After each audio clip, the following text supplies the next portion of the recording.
Você tem dificuldade de dizer não? Não, eu não consigo dar conta desse prazo. Não, eu não consigo ficar até mais tarde hoje. Não, eu não estou satisfeita com essa entrega.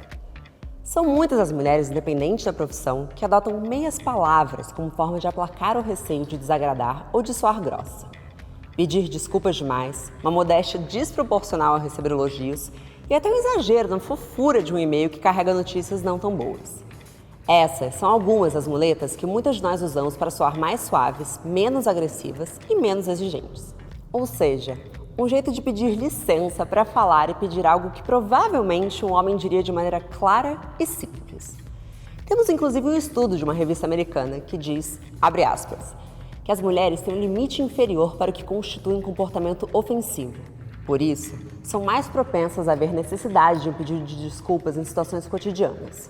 Ser vista como rude ou grossa é tão repugnante para as mulheres que precisamos nos tornar menos intrusivas antes mesmo de falarmos. Aquela história de, desculpa, posso só fazer um comentário? É claro, estamos falando aqui daqueles não que são possíveis. Ninguém vive num mundo que é possível dizer todos os nãos que a gente gostaria. Quer dizer, talvez alguns homens. Mas aqueles nãos que você poderia ter dito, por que deixou de falar? Talvez você tenha sido vítima do que alguns especialistas chamam de armadilha da simpatia. Quando você prefere extrapolar seus limites do que estabelecê-los aos outros e parecer mais agradável. Essa é apenas uma das expressões dos padrões duplos que a sociedade tem para homens e mulheres no local de trabalho. Assim como a Taylor, eu não sou boa em contar piadas. Mas isso me lembra aquela tirinha. Qual a diferença entre ser assertiva ou rude? Seu gênero. Um estudo de 2020 vinculou essa reação diretamente à ambição. Quando as mulheres eram designadas arbitrariamente para a posição de liderança, era menos provável que fossem consideradas desagradáveis. Somente quando uma mulher estava buscando ativamente uma posição de liderança é que ela encontrou penalidades. Isso sugere que, mais do que poder, influência ou sucesso, as mulheres são penalizadas por serem ambiciosas. Sabemos que a forma mais fácil e covarde de criticar alguém que está em uma posição de sucesso é questionando o merecimento dela. Por isso, a tentativa de agradar a absolutamente todo mundo ao redor funciona também como um falso escudo para que não haja a menor possibilidade que alguém desconfie, mesmo que por um segundo, que na verdade não passamos de fraudes. Opa, acho que esbarramos na síndrome da impostora aqui. E sim, eu também li o artigo de Harvard dizendo para pararmos de dizer às mulheres que elas têm síndrome da impostora. E concordo que sim, o problema maior está no sistema. Mas se tantas mulheres que eu converso seguem dizendo que se sentem fraudes, por hora vou continuar falando e usando o termo e Harvard que lute, tá? Mulheres com síndrome da impostora tendem a atribuir sucesso a um conjunto de circunstâncias externas. Sorte, networking, estar no lugar certo na hora certa. E suas falhas a características internas, como a falta de competência. Pesquisas mostram que as mulheres têm mais probabilidade de assumir a culpa por um desempenho inferior do que os homens, que geralmente responsabilizam circunstâncias externas. É que o briefing foi todo errado, não é que eu entreguei bem. Quando as mulheres são mais propensas a culpar a si mesmas em vez das circunstâncias por fracassos, contratempos e lutas. Por isso, não raras às vezes sentimos que precisamos entregar o dobro de trabalho, assumir o triplo de responsabilidades para quem sabe daqui a um tempo nos sentirmos minimamente dignas de reconhecimento. Mas assumir mais do que damos conta pode ter um efeito justamente oposto. Ficamos sobrecarregadas e aí sim cometemos o maior dos erros: deixar nossa saúde mental em segundo plano. É preciso autoconhecimento, coragem e disciplina para desenhar uma trajetória profissional que não caia constantemente em armadilhas que insistem em construir para nós. Sejam bem-vindas ao terceiro e último dia do Mulheres e Ambição, um evento idealizado e produzido pela Óbvias. Para fechar com chave de quartzo rosa, recebo a sócia e cofundadora da Collab, Juliana Montsante, a historiadora e criadora de conteúdo, Robertita, a maravilhosa criadora de conteúdo no Faxina Boa, Verônica Oliveira, respondendo a pergunta: ainda dá tempo de ser influenciadora? Ao meu lado, a jornalista do Simplão e criadora de conteúdo da Óbvias, Roberta Camargo. E, enfim, fechamos com as empreendedoras da Sextex, Phil, Marina Raton e da Lilith, Marília Ponte. Vamos lá?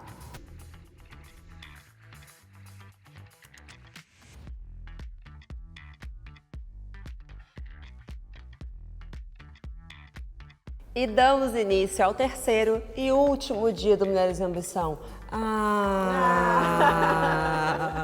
Mas vamos fechar com chave de ouro. Sim, já apresentei o time que eu tô aqui, mas por favor, tem um momento para apreciar as mulheres que estão ao meu redor para responder uma pergunta bem simples, mas na verdade nem um pouco. Ainda dá tempo de ser influenciadora?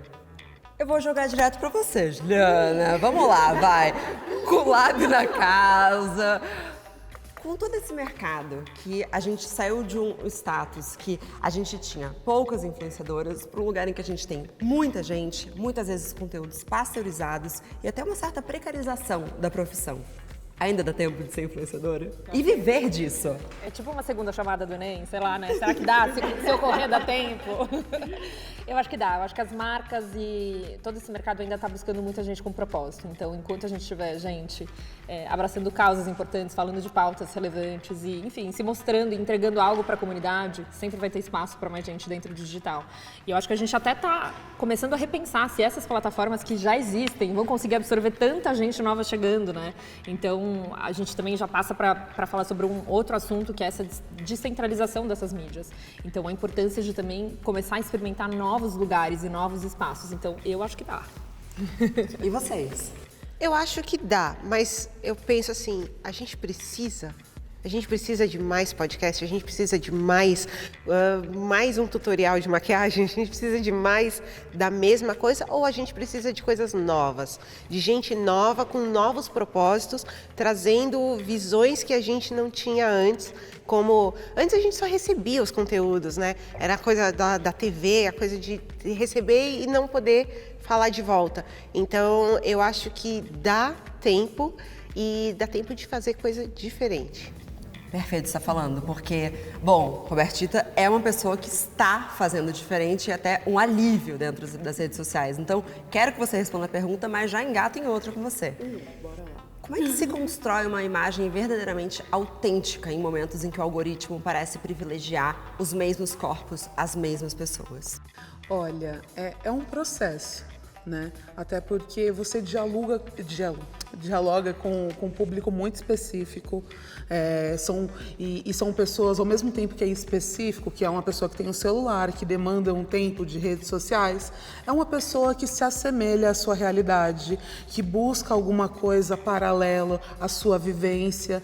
Então, sim, é possível construir essa identidade, essa persona, que vai criar uma empatia com o público. Existe o espaço, sim, para novas pessoas. É aquele negócio, né? Se Deus fez é porque cabe. Tem muita gente. Tem muita gente. São várias narrativas, são vários pontos de vista. É gente de tudo que é canto produzindo várias coisas. Mas dá para construir também essa pessoa que dialoga, que produz, que trabalha, mas o algoritmo ele está ali. Se a gente se apega à ideia de, meu Deus, eu tenho sempre que ser uma potência, os meus números sempre têm que estar muito altos, a gente não vai para frente. A gente acaba se condicionando a uma outra dinâmica de algoritmo e você perde um pouco de você. Então a gente fica nesse paralelo.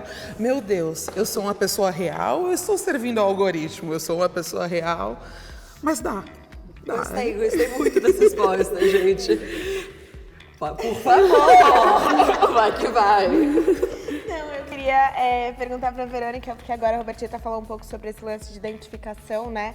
E você passou por uma transição de carreiras ao longo da sua vida até esse momento. E para você, qual que foi a importância da identificação da sua base, das pessoas que acompanham o seu conteúdo, para que esse crescimento acontecesse e para que isso seja uma constante? O crescimento, ele trouxe uma realidade que quando eu me deparei com ela, eu fiquei confusa, que foi a abrangência de gente muito diferente. Então, basicamente, a pessoa fala assim, eu pensava uma coisa tão nada a ver, porque eu pensava, gente, se eu falo sobre faxina, é uma coisa muito nichada. Pelo amor de Deus, 100% das pessoas limpam a própria casa, ou mora em algum lugar e em algum momento limpa. Ok, não é nem um pouco nichado.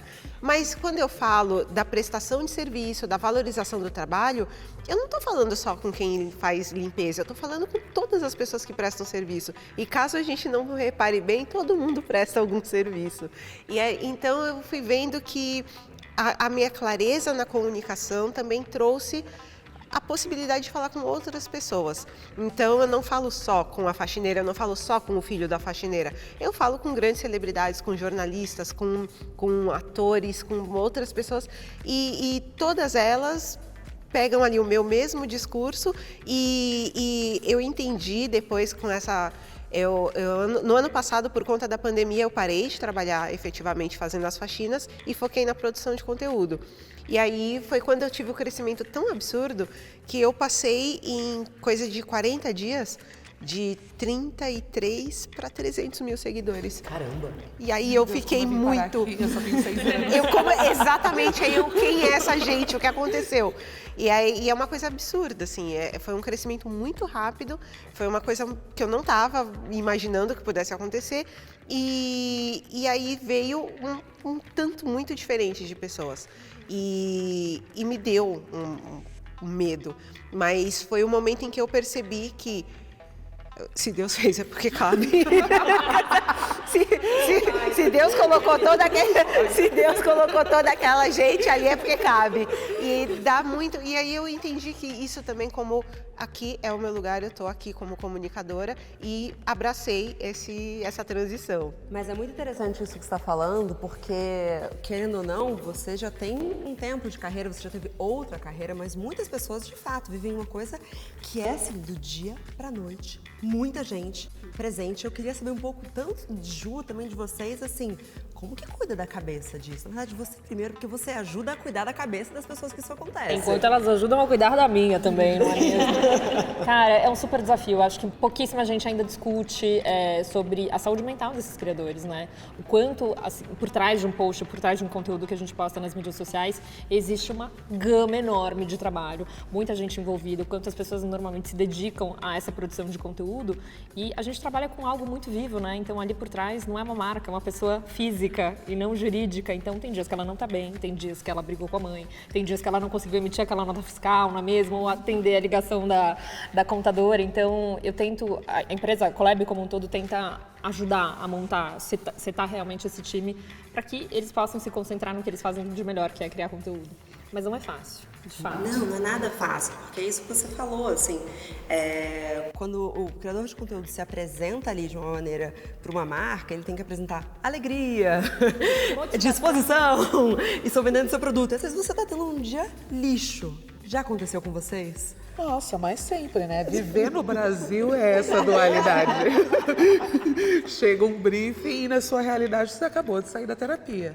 E sim, a terapia é aquilo. Eu falo que eu trabalho, faço publi, ganho dinheiro e invisto na terapia. Porque assim, é um looping, é um círculo, porque senão não funciona. E ninguém fala sobre a nossa saúde mental. Ninguém fala da expectativa das pessoas com a nossa imagem, com a nossa pessoa. Então, por exemplo, o nosso trabalho cresceu absurdamente agora na pandemia. Só que assim, nós estávamos em 4 paredes. Agora você chega no rolê e as pessoas, meu Deus, Robertita! Aí você fica, oi, obrigada. E eu te admiro muito, e é uma admiração. E às vezes você só tá num dia ruim, assim. Então, eu acho que a galera precisa também entender que nós somos humanos e humanizar a outra pessoa que tá ali fazendo aquela publi, que tá ali mostrando sua vida, né, para também quebrar um pouco as expectativas. Eu acho que nesse momento a gente fala com o público também. Diminui a expectativa dos criadores. São pessoas. Não, e assim, a gente tem que estar ligado o tempo todo, sabendo de tudo que está acontecendo. Às vezes tem uma cobrança para que a gente se posicione sobre alguma coisa que aconteceu e não necessariamente eu não me sinto à vontade, eu não estou afim mesmo de falar sobre alguma coisa. E a pessoa vem e fala, mas o que você achou disso? Não tem que achar nada. E aí, não vai se posicionar? Eu só queria que a minha cabeça fosse um slime, às vezes, assim, ó. Exatamente. Sacana, assim, às vezes tem lá, é bem isso, chegou o briefing, eu tô, sei lá, eu tenho 3 filhos, uma adulta, um adolescente e um bebê. Cara, minha filha tá lá surtada com a faculdade, a bebê chorando, o arroz no fogo. E tem que levar o menino na terapia, fazer as coisas. E aí chega alguém, manda um briefing e fala, você pode fazer um combo de 3 stories até as 2 da tarde? Oi!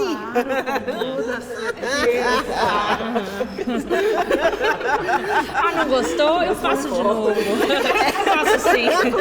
Mexendo a panela com o neném assim, o celular apoiado. Hobbs, você, maravilhosa, acabou de começar a fazer os seus primeiros publis. Como que é o sentimento de começar? E você já teve alguma sensação de, putz, achei que era assim, mas na verdade estão vendendo a vida de criador de conteúdo diferente do que ela é? Super. Eu sou jornalista, né? Então eu comecei a fazer conteúdo porque eu queria fazer jornalismo na internet, era isso.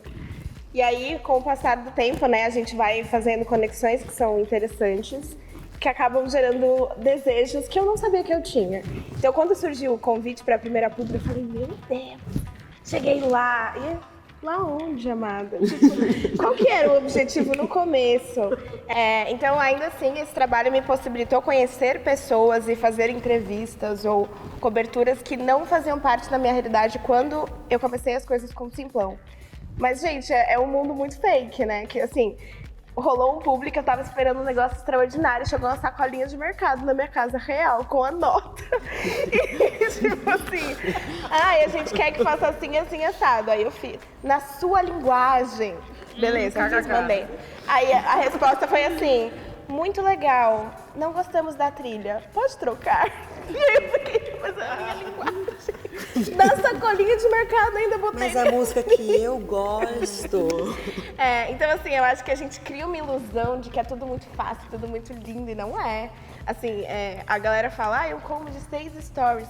Cara, tem um processo ali por trás, né? Que enquanto pessoa que trabalhava só com fatos e não com a criatividade, eu tive esse baque, assim, de tipo, o meu rolê era noticiar de um jeito simples. Então, é literalmente conversar com as pessoas sobre o que está acontecendo. E criar, tirar ali a essência e tal, às vezes é frustrante. Não só porque, às vezes, dá falsa sensação de que está se vendendo para algo, mas porque eu penso, cara, será que as pessoas esperavam isso de mim? Será que eu tô, tipo, frustrando a galera que tá acompanhando? Amadurecendo, né, ao longo da Sim. profissão, assim.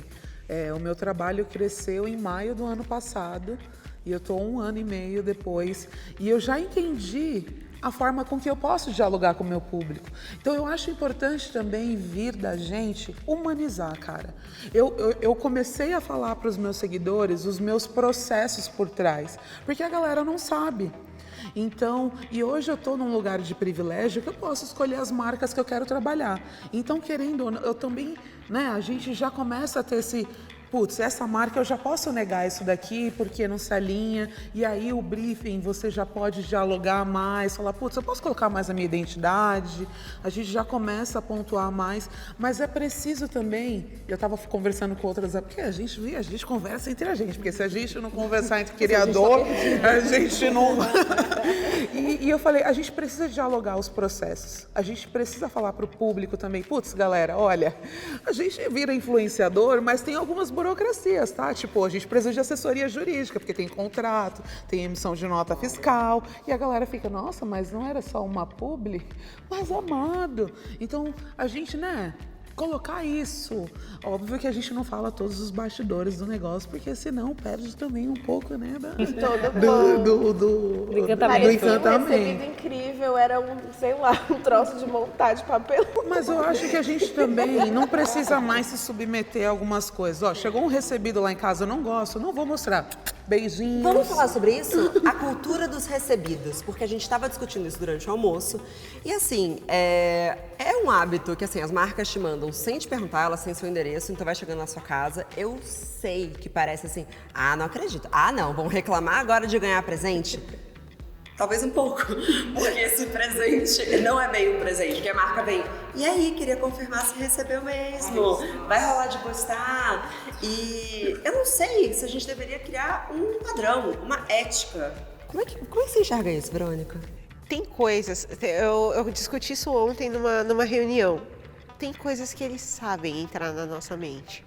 Então, uma marca de um produto que eu não consumo, meus filhos não consomem, algo que para mim não faz o menor sentido.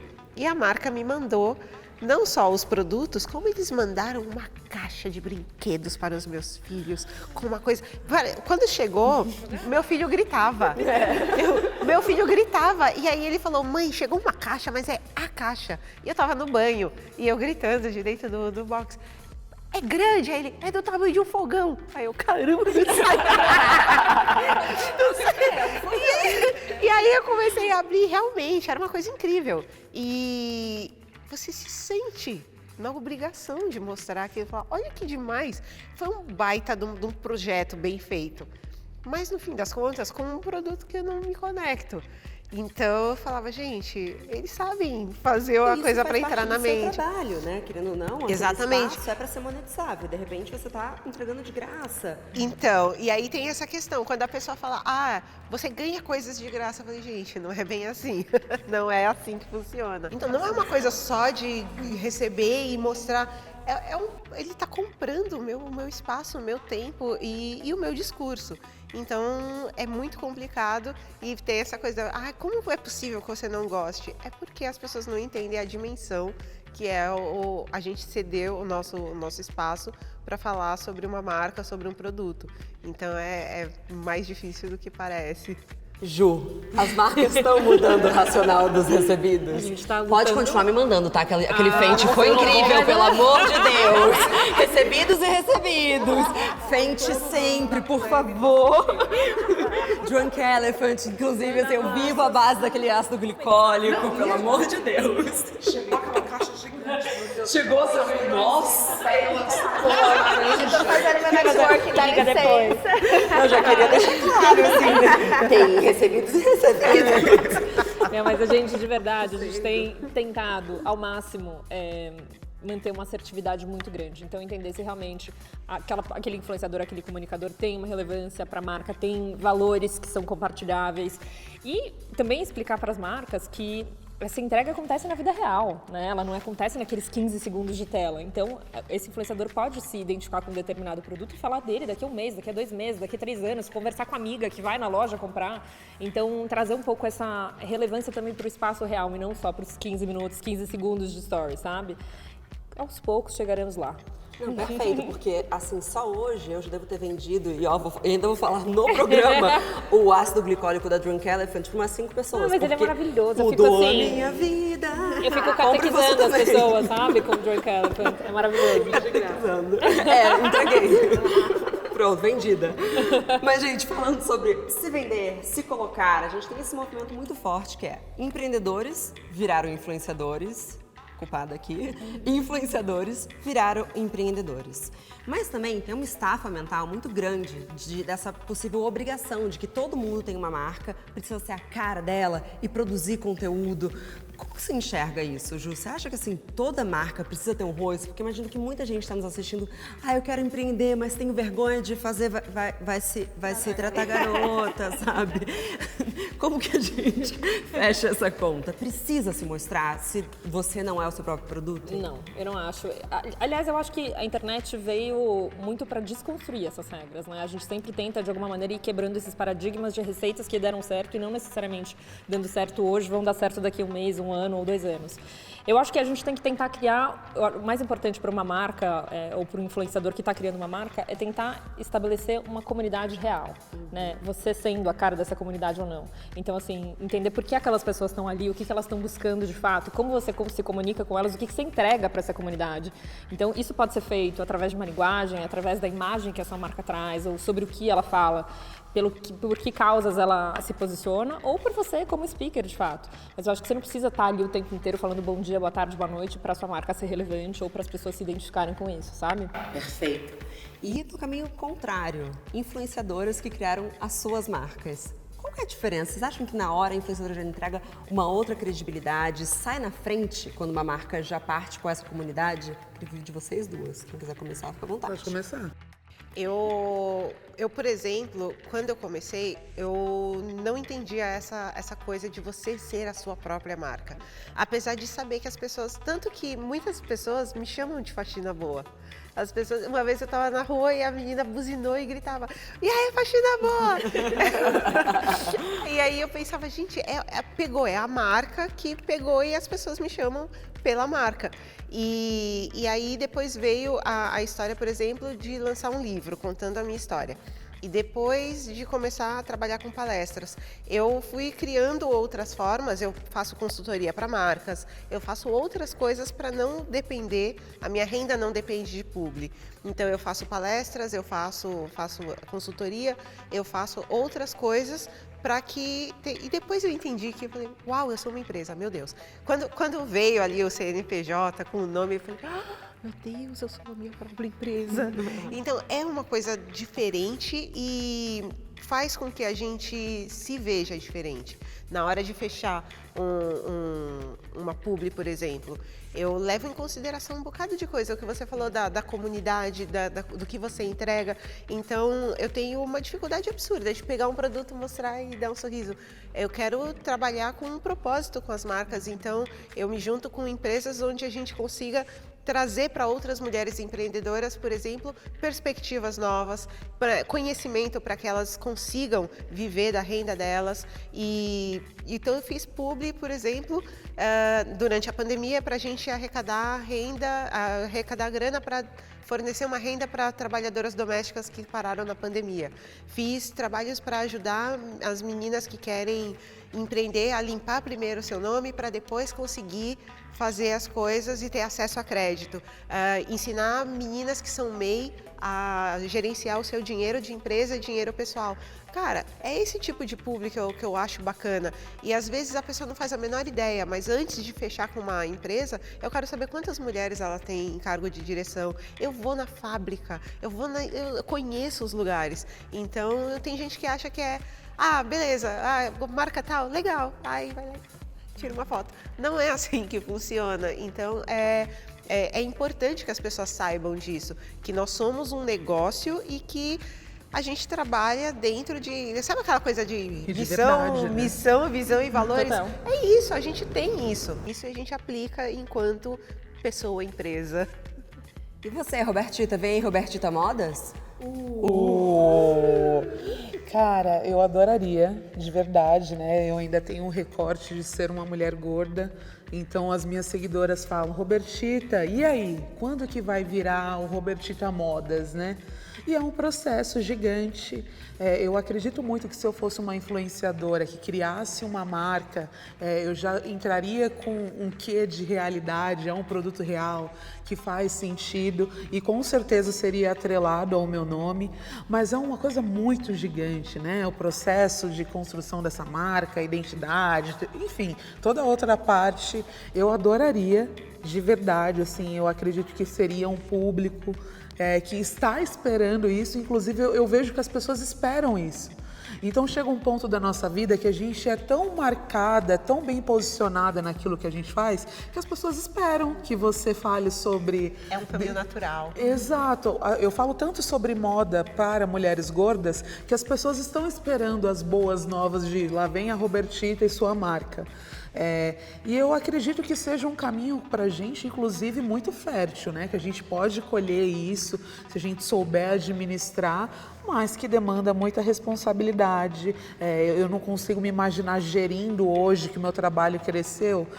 E as pessoas esperam Robertita Modas, eu espero um dia ter capital para tal coisa, porque, né? Se alguém quiser investir... Alô, investidores! Inclusive aqui...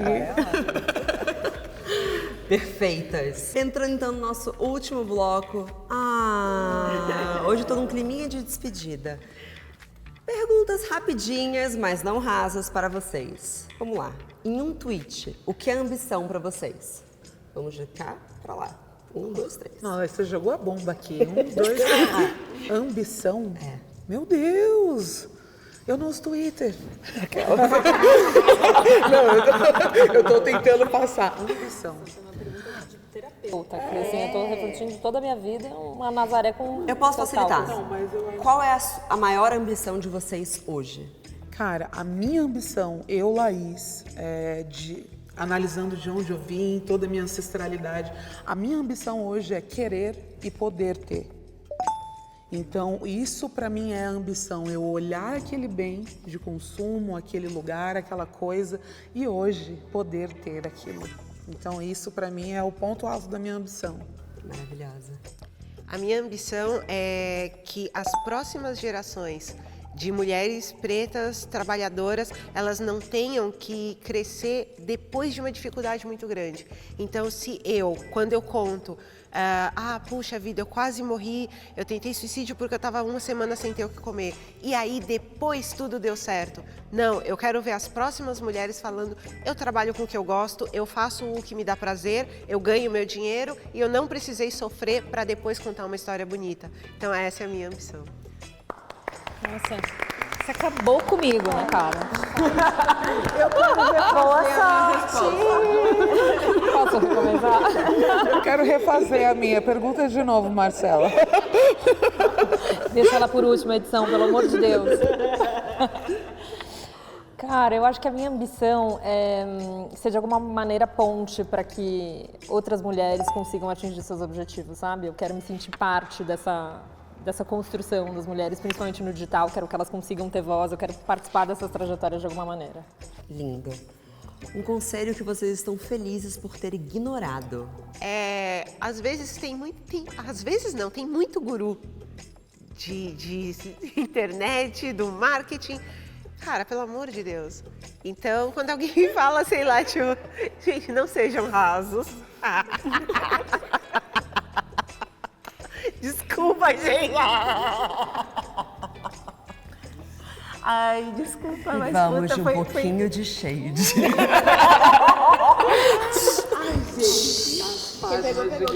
Quem não pegou, não vai mais.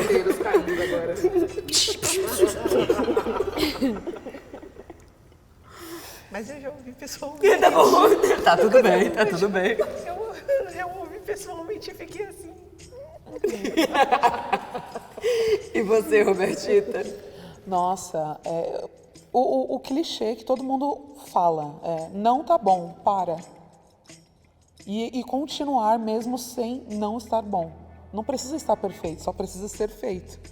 Então eu fico muito feliz de ter ignorado as pessoas que falaram, nossa, mas não tá tão bom, não dá pra continuar por aqui. E deu pra continuar por aqui. E foi isso. E é assim que eu criei minha narrativa, minha estética, meu rolê todo. Quantas vezes a caixinha de pergunta ficou vazia? Quantas vezes a visualização dos stories era baixa? Quantas vezes o post não teve comentário? E aí você pensa, mas ninguém vai ver E até pela nunca. falta de equipamento que entregasse qualidade. Eu comecei produzindo com um iPhone 6 minúsculo. O meu primeiro conteúdo foi Que eu postado. ganhei. Meu primeiro conteúdo foi postado com o Wi-Fi da padaria. Eu não tinha dinheiro para colocar crédito no meu celular. Eu entrei na padaria, postei, fui para minha casa, eu acordei e o conteúdo tinha viralizado. Então, às vezes a gente tem a mania de achar que precisa ter o melhor celular, o melhor computador, o melhor isso, o melhor aquilo. Não, você precisa transmitir a sua mensagem, fazer da forma que dá. E com o tempo você vai ter todos os equipamentos para fazer de outro jeito. Mas você tem que começar. Que você, Jô? Eu acho que o conselho que eu amei não seguir todo mundo me falou, mas vai largar o CLT, menina, tá tão bom, 13º, né? Pra que vai se aventurar nesse mundo? E que delícia ter caído assim de cabeça nessa grande descida e subida, que é ter o seu próprio negócio, enfim, e começar a colher os frutos disso aos poucos, né? Mas tem um sabor tão diferente, então eu amo ter quebrado esse conselho que me deram. Maravilhosas. Última pergunta, gostosinha. Quero que, assim, o primeiro nome que vier na cabeça, hein? Qual atriz interpretaria vocês em um filme sobre as suas carreiras? Eu sei, eu não sei o nome da atriz. Porque ela não é brasileira, mas eu pensei naquela menina do Orange is the New Black, que é careca. Sim! Nossa, amo ela, que tá em Handmaid's Tale também, né? Isso, exatamente. Amiga, é porque você falou primeiro não, né? Aí eu pensei, mas é uma interpretação real? Não? Vão colocar uma pessoa branca e magra pra fazer o meu papel? Não, você escolhe. Você é a diretora desse filme. Eu colocaria, ela não é atriz, né? Mas eu adoraria te amar fazendo... Nossa, mas ela faz coisa de atriz, nunca? Faz. Então, por mim, seria te amar. Te amar. Super, inclusive, te amar. Eu sou sua seguidora, me segue de volta. Chamar próximo festival, já fica o convite. Deixa eu pensar. Eu sou muito obcecadinha com a Natalie Portman. E daí eu adoraria ver ela, assim, nesse momento, assim, interpretando as grandes facetas que é empreender no Brasil, Lindo. né? Tá fechado. Fechou, então é ela. Gente, muito obrigada. Queridas demais, foi tudo. Obrigada. Muitíssimo obrigada. Bom, ainda não acabou, hein? Temos mais um talk hoje. Fiquem aí, a gente já volta.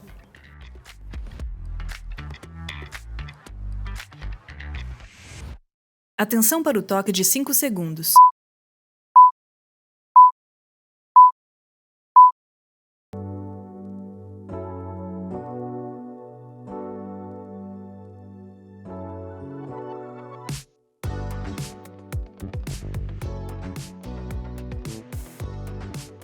Opa!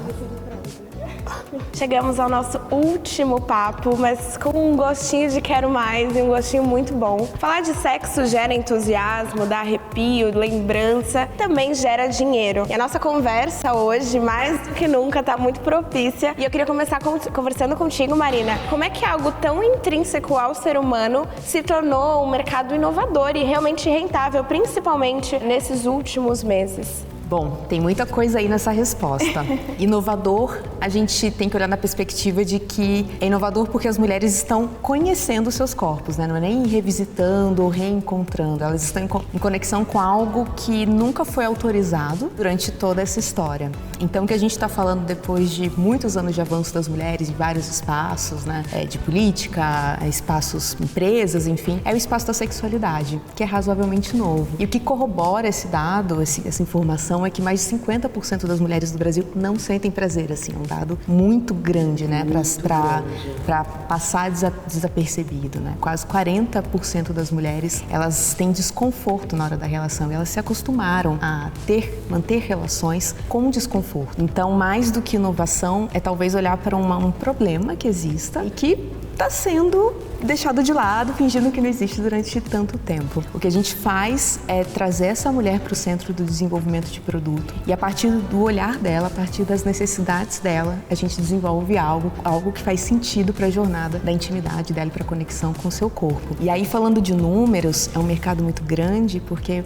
nós mulheres somos mais da metade da população do planeta, né? Como eu disse, a gente tem uma recorrência em menstruação, em prazer, enfim, então isso se torna muito milionário. Mas, obviamente, tem uma questão do tabu que só vai ser superada com educação e informação, e eu acho que é o começo do que a gente está fazendo aqui hoje. Sim, sem dúvida. E Marília, para você, quando que o prazer feminino também se tornou um ponto de autocuidado? A gente ainda tem muito para avançar no diálogo sobre isso e também acho que esses investimentos são fruto do início do diálogo que a gente começou a ter. Quando é que para você essa chavinha virou? É interessante porque o que tem de inovador em sexo, em prazer, em orgasmo? A gente brinca que, infelizmente, a régua tá tão embaixo, assim, que poucas coisas que a gente faz em considerar o prazer da mulher para desenvolver os produtos, em criar um conteúdo para sair do quarto, né? Falando do prazer de um lugar natural, sem aquele estereótipo do erótico. Tem essas coisas simples que eu acho que vão compondo esse novo lugar do erótico, que é um lugar de potência, assim, que por muito tempo a gente aprendeu a desconfiar um pouco, né?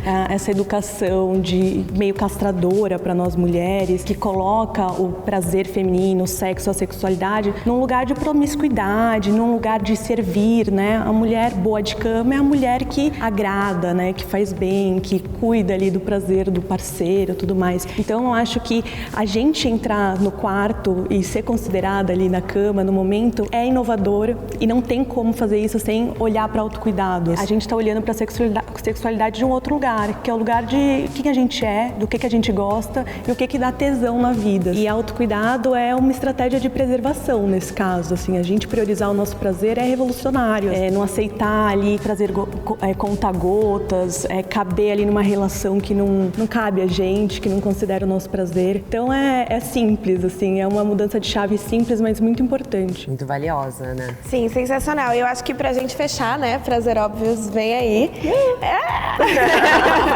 Entrei pro clubinho.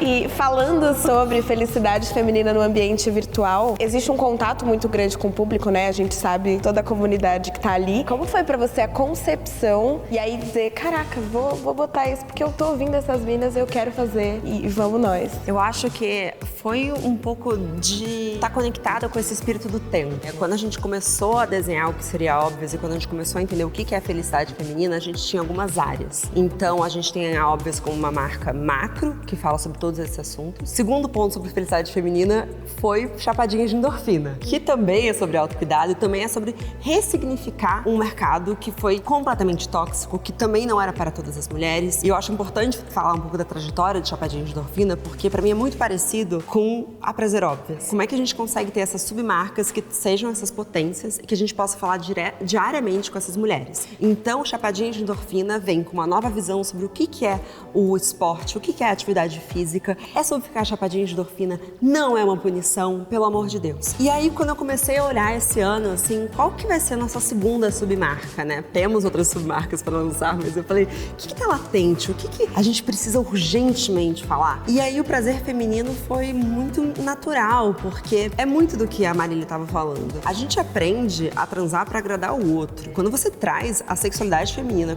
com protagonismo, é completamente revolucionário. Eu acho que o que a gente está fazendo, assim, eu acho muito legal, porque desde o início, assim, tanto Marília quanto Marina foram as primeiras pessoas a saberem que a Prazer Óbvias ia existir. Eu acho que a gente tem que estar junto mesmo, porque é muito novo o que a gente está fazendo. Eu acho muito disruptivo, apesar de não gostar dessa palavra, mas porque, assim, ainda assusta muito você falar que uma mulher, ela tem tanto desejo quanto o orgasmo dela é tão importante quanto o do homem, especialmente falando de relações heterossexuais, mas também começar com a sua sexualidade com você, porque quando a gente pega o histórico da mulher e a sua sexualidade, a gente tem uma herança cultural maldita. A Prazer Óbvias nasce por isso, porque não dá pra falar de felicidade feminina sem falar sobre o nosso prazer. E também não dá pra falar sem falar de endorfina. Então é isso, chapadinha de endorfina, é Prazer Óbvias e não à toa também Mulheres em Ambição, porque não dá pra falar de felicidade feminina sem falar de carreira. Nossa, eu fiz quase uma micro palestra da Óbvias. Foi tudo. Ai, meu Deus, falei demais. Entregou sem prometer. Quando vocês começaram, quais foram as maiores dificuldades que vocês encontraram, além de todas essas que a gente já sabe que estão implícitas aí, né? Principalmente pela construção da sociedade que a gente vive. E qual foi a importância das trocas dessas experiências para que, enfim, os negócios de vocês crescessem, que a gente pudesse ter conversas como essa? Com dificuldades todos os dias, né? Assim, ainda existem muitas, porque acho que a gente tem a sorte de estar numa bolha de mulheres muito incríveis e vai fortalecendo, então a gente vai superando e passando por isso de uma maneira muito mais tranquila. Mas eu acho que a primeira grande dificuldade, assim, era na hora da pesquisa, por exemplo. A gente pesquisava, assim, perguntava, você tem desconforto na hora da relação sexual? E o número de sims eram muito grandes, assim, tenho. Aí a gente avançava e perguntava, mas o que você faz durante, né, pra resolver, pra diminuir esse desconforto? Aí vinha, nada, deixa, passa, sabe? O que levava a gente a pensar que talvez a gente tenha se acostumado a ter desconforto nesse território da sexualidade, né, na hora da intimidade. Eu acho que essa era uma dificuldade, assim, de como é que a gente ensina essa mulher que ela tem uma outra opção, que ela tem ferramentas, que isso tá tudo bem, que não é tabu e que é permitido. Como é que a gente faz ela ser protagonista, né, e buscar? Essa, pra mim, é sempre a grande dificuldade da marca, que também passa por educação, obviamente, tabu, enfim, todas as estruturas aí dessa sociedade que é ainda um pouco complicada. Adicionalmente, na hora de desenvolver produto, tinha muitas pessoas que falavam assim, mas por que você vai fazer um lubrificante pra mulher? Assim, se não tem, é porque não precisa. É porque se não existe até agora, se a gente chegou aqui nesse mundo sem ter um lubrificante com design bacana, natural, né? Enfim, que não compromete o pH dessa vulva e dessa vagina, porque não precisa. Então, gente, mas como assim, sabe? O que... É um absurdo, né? As pesquisas não estão mostrando isso, sabe? Então, na hora de desenvolver produto, tinha esses feedbacks, e que não eram do mal, tá, gente? Não eram pessoas assim, não faça. Era, por que a gente tá falando disso, né? Quase que como nomear vulva, vagina, né? O que a gente não nomeia não existe. Eu acho que eu tenho um pouco dessa história aqui. Quando a gente começou a desenvolver com as fábricas, e a gente passava esse briefing, tem que ser assim, assado, tem que ter esse componente, tem que ser dessa maneira, a nossa comunidade entendeu que faz sentido ter essas características. A fábrica também, numa boa vontade, devolvia os protótipos assim, a gente fez o que você pediu, mas a gente também colocou sabor chocolate, tá?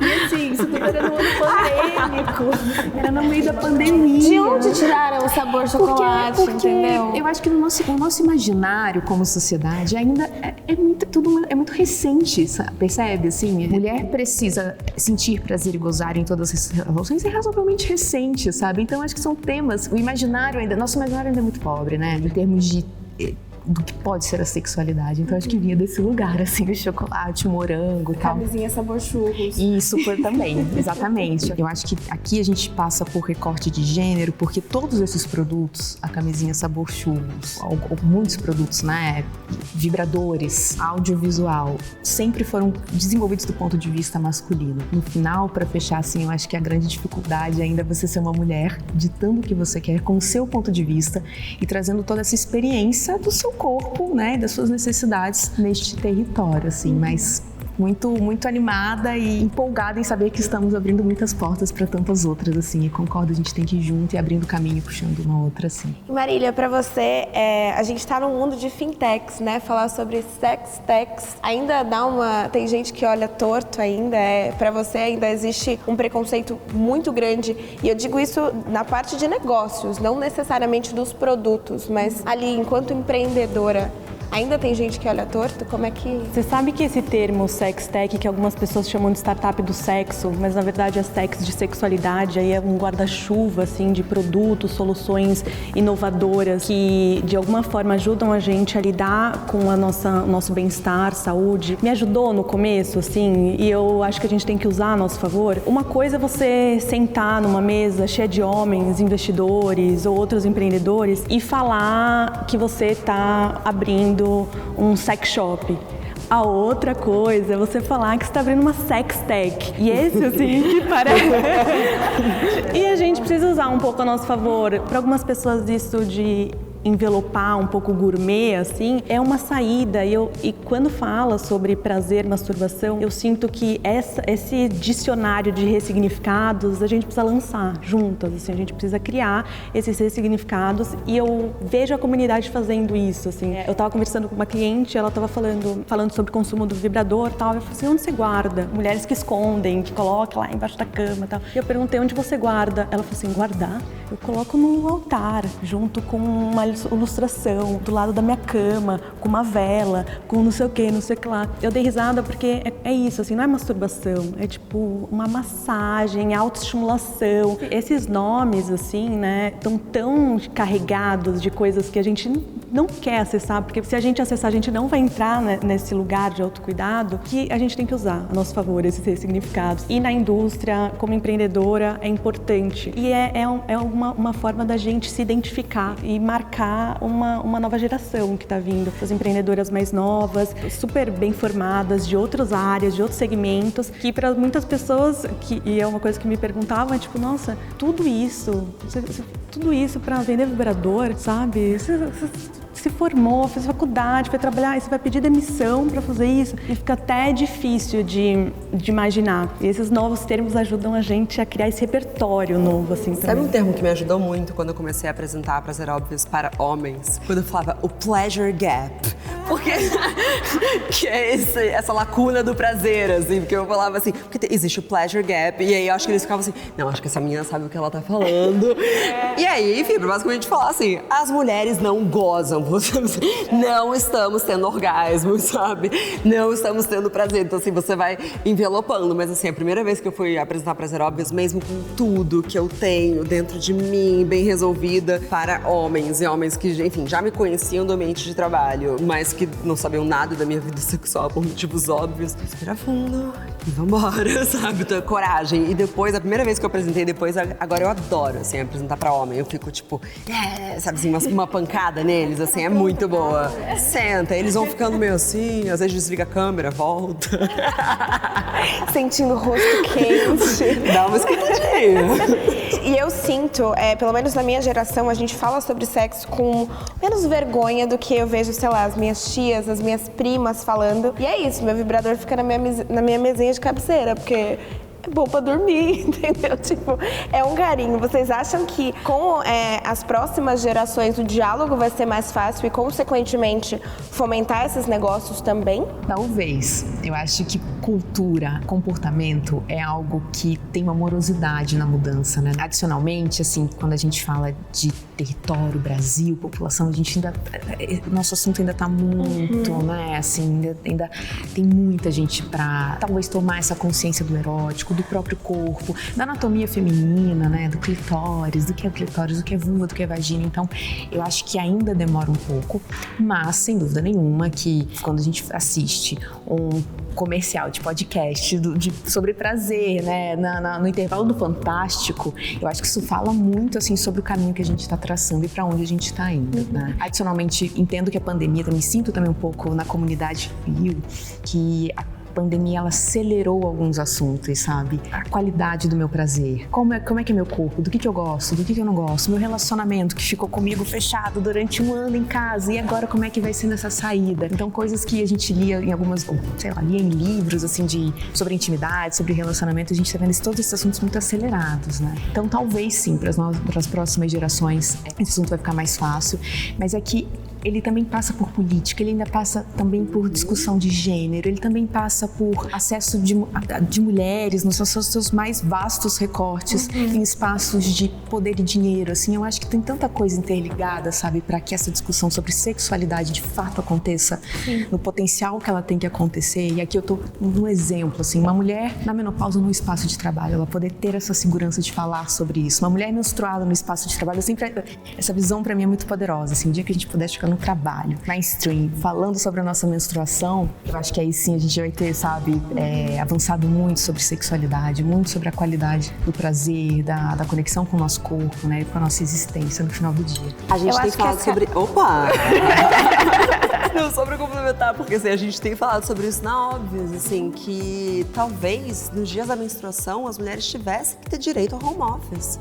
Porque nada mais justo, né? Porque assim, a gente tá diferente naqueles dias, a gente quer um certo recolhimento. Tem cólica, sabe? Você levanta, parece que isso é uma cachoeira de você, sabe? E seria tão honesto se o mercado de trabalho também levasse isso em consideração. Você vai ser mais produtiva. Nada mais justo ficar na sua caminha respondendo seus e-mails e tá tudo certo.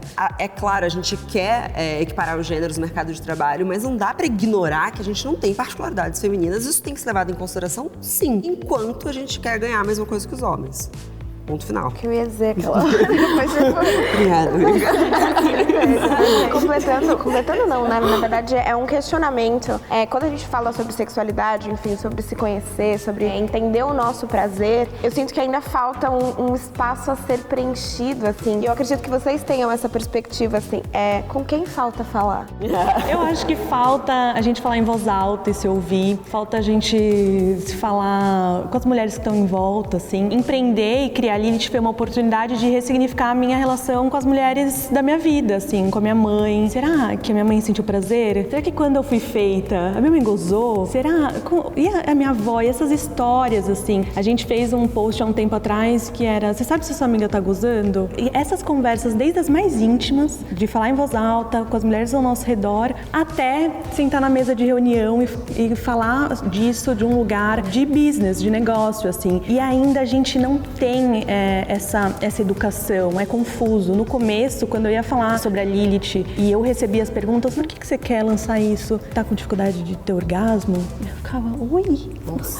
Ui, não, você não tá entendendo. E aí, pleasure gap, sex tech, aí pega a caixinha em inglês, de todas as palavras em inglês bacaninhas, aí você vai lá e tenta explicar isso, assim, porque quando a gente não reconhece esses gaps da nossa intimidade, imagina se você tá numa relação que você não sabe se a sua parceira está sentindo prazer ou não. Você acha que vai ter empatia na mesa de reunião, de entender o tamanho do mercado e do problema? Então, eu acho que a gente tem que falar com todas. Não é um lugar que a gente consegue resolver, sabe? Não é uma aula, uma conversa, uma reunião, um bate-papo que a gente consegue zerar o assunto e tipo, entendemos. A nossa sexualidade é algo super complexo. Eu falo sozinha, eu falo para psicanalista, eu falo para as mulheres da minha vida, ouço muitas mulheres e isso me ajuda a criar essa narrativa narrativa de um outro lugar. E as nossas marcas têm muito isso, né? De narrativa, de repertório, dessa fala e escuta de um outro lugar. Íntimo, mas fora do quarto. Para completar, Marília, eu acho que falta conversa das duas pontas. Das meninas mais jovens, porque a educação sexual hoje é feita por pornografia ou falando basicamente de doença. Então você entra nas relações sexuais sem ter informação alguma, com os meninos educados, deseducados pela pornografia, e as meninas pensando só, não posso engravidar, não posso pegar doença. E não se fala de todo o resto, que é super importante. A libido, a lubrificação, o que é consentimento e por aí vai. E eu acho que a outra ponta são de fato das mulheres mais velhas. A gente vai viver cada vez mais. Em quantos anos a gente para de transar? A gente para de transar, sabe? Eu acho que tem uma dessexualização das mulheres a partir dos 50 anos, que é de uma crueldade que a gente precisa também falar sobre isso. Não é porque a mulher entrou na menopausa, não é porque ela não é mais fértil, que ela não quer sentir prazer. Então eu diria que tem um pouco dessas duas pontas, as meninas muito jovens e as mulheres mais velhas. E a gente que tá aqui da meiuca, a gente vai se resolver. Mas eu diria que o mais urgente são esses dois. Vocês concordam? Você tá certa. E tem um termo, assim, que acho que todas nós aqui temos usado, assim, porque a gente endossa muito esse coro do prazer, né, e do orgasmo feminino, que é a construção de uma jornada de intimidade com o seu corpo. É claro que uma menina mais jovem, nós, né, mais jovens, nossas experiências, enfim, não nós aqui, mas quando nossa juventude, falando... Ai, já tá Ela olhou pra Roberta e falou, uma fase que ainda é muita experimentação. E qualidade, obviamente, desse prazer, né, desse orgasmo. E é até um pouco cruel, porque o seu corpo tá no auge da lubrificação, dos hormônios, mas a gente não sabe o que fazer. A gente não sabe o que fazer. É muito real isso. Tem experiências. Talvez você tenha que passar por experiências, não é sobre não consentimento, mas experiências que vão te formar como pessoas, né? Enfim, então eu acho que demanda educação sexual, uma conversa aberta, conscientização. Mas o fato é que você vai ter assim como tudo na vida, uma bagagem do que você gosta, do que você é, do que você provou, do que você curtiu, do que você não curtiu no meio da cidade, né? Então essa construção da intimidade, essa jornada de intimidade, quanto maior a qualidade, quanto mais informação, quanto mais ela acontecer do ponto de vista da autonomia, né, do que cabe pra mim, vai determinar muito como nós, mulheres, principalmente mulheres cis, vão chegar na menopausa, né? Inevitavelmente o corpo vai passar por mudanças. E isso não quer dizer que você não vai sentir mais prazer ou não vai mais ter relação. Mas é muito importante que você tenha a segurança de acessar ferramentas, né, essa tranquilidade. O que a gente observa hoje na comunidade é que muitas mulheres, elas abriram mão da sexualidade nessa idade porque elas não fizeram essa jornada da construção. E aí ela vai para uma relação com uma parceria que não percebe ela tendo esse cuidado com a própria intimidade, então ela não estabelece isso para o outro. Então quando ela chega no final dessa jornada na vida, ela abre mão do sexo, ela não transa mais. Mulher na menopausa não transa mais? Não, mas é porque ela não recebeu inputs e educação e uma construção para que ela chegasse nesse lugar, no auge da vida, que é uma mulher de 60 anos, com uma bagagem de experiência incrível, sabe? No auge da vida dela, ela abre mão por dor, enfim, por uma série de motivos. Então talvez seja muito mais a gente pensar nessa vida, essa jornada, sabe, da intimidade, de como a gente constrói isso. Talvez seja mais como a gente constrói essa relação ao longo da vida, respeitando todas as etapas e o que vai determinar como é que a gente chega com qualidade em alguns momentos específicos. Sensacional. E eu acho que tem um ponto que, pelo menos, e aí eu quero muito trocar isso com vocês em outros momentos da vida. As minhas amigas principalmente falam, mas a Roberta é desbocada, fala. E até em relações com homens, os caras ficam tipo, nossa, mas você fala disso, dá medo. A gente tá nesse lugar de poder com a nossa sexualidade, realmente é algo ameaçador, mas por quê? Acho que assusta por muitos motivos, né? Primeiro, porque vai mexer com o ego do homem, falando de relação hétero, né, nesse momento, hétero cis. Assim, eu acho que vai mexer com o ego do homem dentro da cama, porque faz parte do trabalho invisível da mulher não ferir também o ego do homem ali. Então, você sabe que grande parte das mulheres que fingem orgasmo fazem pra agradar o parceiro, fazem porque não quer falar pra ele que ele não é capaz. Acho que ego, talvez em algum lugar um carinho meio torto. Quando a gente fala de todo esse trabalho invisível das mulheres, também entra até até fingir orgasmo. E no momento que você vai entrar pra transar e está aberta a ser honesta com aquilo, é assustador, porque também deixa os homens inseguros. É uma virada de jogo, ninguém mais tá a fim de gemer fino pra performar o que foi ensinado a eles. Tudo isso é um pouco assustador, eles vão entrar pras relações muito mais, opa, o que eu tenho que fazer? Então também é um pouco deles voltarem atrás de tudo que eles foram ensinados. Então, assusta. Você fala sobre isso, então se eu estiver fazendo um sexo oral em você e você não estiver gostando, você não vai fingir que tá gostando? Que medo! O que eu vou fazer? Onde é que eu enfio todo o meu ego masculino no momento em que eu me sinto incapaz de fazer isso? É um pouco assustador. A revolução não é só para as mulheres, ela tem consequência para os homens. E a gente tá pronto para isso, Marília? Eu acho que não, assim, eu acho que a gente viver num mundo onde as mulheres gozam e tem noção dessa potência, a sociedade como é hoje não tá pronta para isso, assim. A gente fala, né, que a gente tem um potencial de ser cachoeira e a gente tá acostumada a beber, assim, de conta-gotas, numa colherzinha de chá. E quando a gente acessa e transborda, assim, isso não é só pro ego do cara, é tipo assim, pro mundo inteiro. Isso de ter uma mulher pulsando, poderosa, tal, vai sair do quarto, né? Não vai ser só aquela relação de 1-2 ali, aquele parzinho. É no trabalho, é na vida. Essa mulher se comunica de um outro lugar, assim, dá voz, né, para esses desejos. A gente fala que a sexualidade é um conjunto de livros com muitos volumes. Sexo é um desses, né? Com certeza, se a gente acessar essa potência, vai afetar muito nessa relação, mas vai afetar em tudo, assim. A gente vai começar a dar conta e dar voz dos nossos desejos. Então acho que a gente não tá pronta, assim, como sociedade para isso, e a gente precisa de muitas Liliths, muitas Fios, muitas prazeróvias, tipo, milhares. Vamos lotar um estádio na próxima, porque cada mulher e cada fundadora traz um pouco dessa perspectiva única pro negócio e consegue encontrar ali uma tribo, mas a gente é muito pouquinho, assim, porque essa preparação do campo vai ser longa.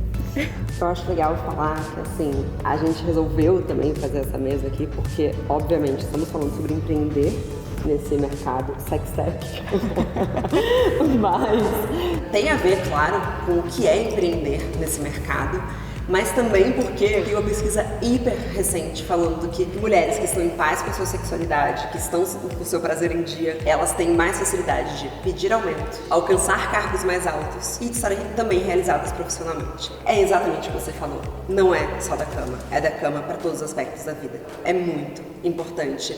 E assim, a gente está indo agora pro nosso último bloco, mas eu quero só fazer um momentinho assim e agradecer vocês por estarem abrindo as portas para muitos que estão vindo, inclusive para mim.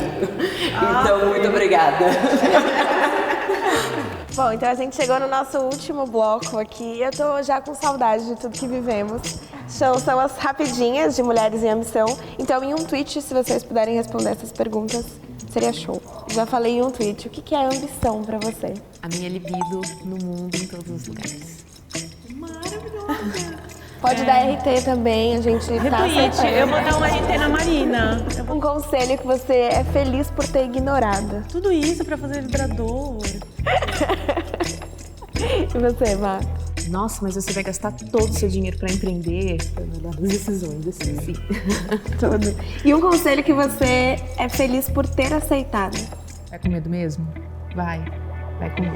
Eu acho que... já passei o tweet. Ver o exemplo de outras mulheres, assim, crescendo, pegando tudo que elas fazem, criando case, ter exemplo de mulheres grandes. O que você faz quando você tá atrasada com a sua criatividade? Eu uso meu Lilith. Gente, eu só fiz porque essa eu sabia a resposta. É senso comum. Bom, retweet. Gente, retweetando também. Um fracasso que te trouxe até aqui. Abrir mão de um emprego super bacana, de um burnout. Um burnout foi um fracasso. Acho que eu não me respeitei, eu respeitei meu corpo, meu tempo, assim. Mas foi muito importante pra eu estar aqui hoje fazendo o que eu tô fazendo, colocando minha libido em primeiro lugar e meu prazer em primeiro lugar.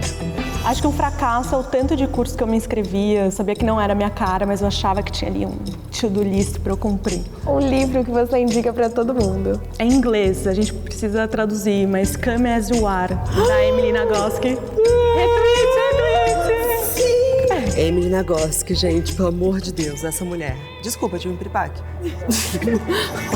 Não, retweet também, mas eu gosto muito da Regina Navarro. Eu acho que ela fala muito sobre relação, intimidade, relacionamento depois dessa lição da Nagoski, sobre anatomia, sobre lubrificação. Acho que é interessante também aprender sobre intimidade, relacionamento, e a Regininha é maravilhosa. E é dona dos melhores tweets, então sigam a Regininha também. Perfeito.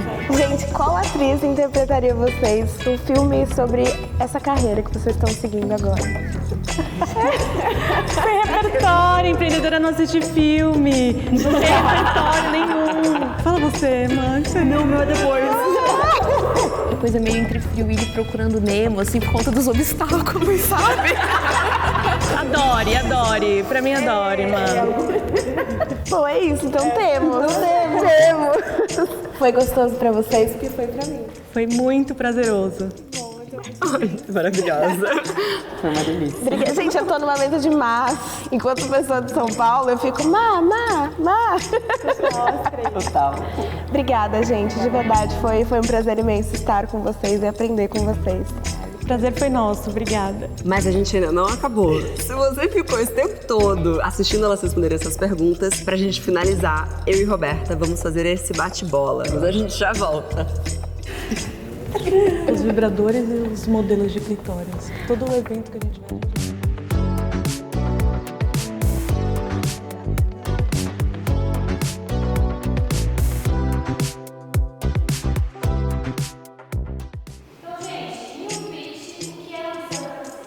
Acho que a missão pra mim é poder sonhar com coisas que podem se tornar concretas. Eu vou roubar no jogo igual elas roubaram. Eu vou falar o que é ambição pra mim hoje. Tá. Eu já falei do monólogo, mas eu vou me permitir ser repetitiva, porque é muito verdade, assim. Minha maior ambição hoje é conseguir equilibrar esses dois pratinhos entre ter uma carreira que eu tenho orgulho e uma vida que eu tenha qualidade e que ame viver. Pode dar RT depois do? Pode. Já ter falado. Bom, dando RT aqui. Eu As regras são nossas, na verdade. Se a gente quiser agora fazer uma competição de... Se a gente quiser transformar no TikTok, pode. Não faça jornalismo, não é pra você. Meu pai me disse isso com carinho, porque ele falou, você é uma mina preta, você não vai chegar na televisão, você não vai estar em frente às câmeras. Não existe essa pessoa.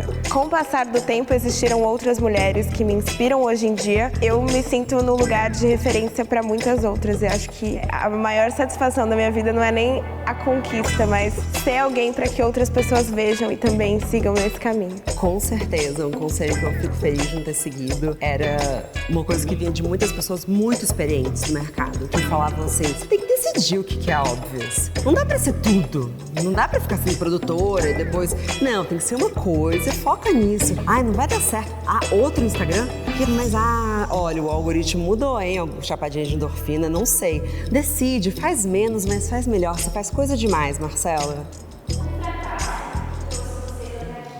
Eu fui demitida no começo da pandemia. Eu sustentava a minha casa, então eu, minha mãe, sei lá, minhas cachorras, o suporte financeiro da família era eu. E aí eu fui demitida de um espaço que em teoria deveria ser acolhedor. E aí eu falei, caraca, não tenho escapatória. Saí por mim, assim. Se eu pudesse ter escolhido ser demitida, eu super teria escolhido de novo. A minha era pra geração Z, hein? Uma geração Z novinha. Queria muito ser advogada. E eu prestei vestibular e eu queria fazer direito na UERJ. Só que pra você passar na UERJ, você precisa, na primeira fase, não sei se ainda é assim, mas na minha época você precisava acertar 43 questões pra ter um A, que só assim você consegue passar pra segunda fase. É muito difícil você passar com um B ou com C, imagina. Pra você tirar um A na UERJ, na primeira fase, você tem que acertar 43 questões. Eu acertei 42. Eu me jogava de chorar, eu me acabava, eu não conseguia acreditar, porque é múltipla escolha. E eu pensava assim, eu posso ter marcado errado, por que a vida tá fazendo isso comigo? E aí eu cogitei fazer comunicação, então definitivamente não ter passado no vestibular de Direito me trouxe aqui, porque eu não ia ser uma advogada feliz. Ainda bem, mas eu tô muito feliz. Eu também tô feliz.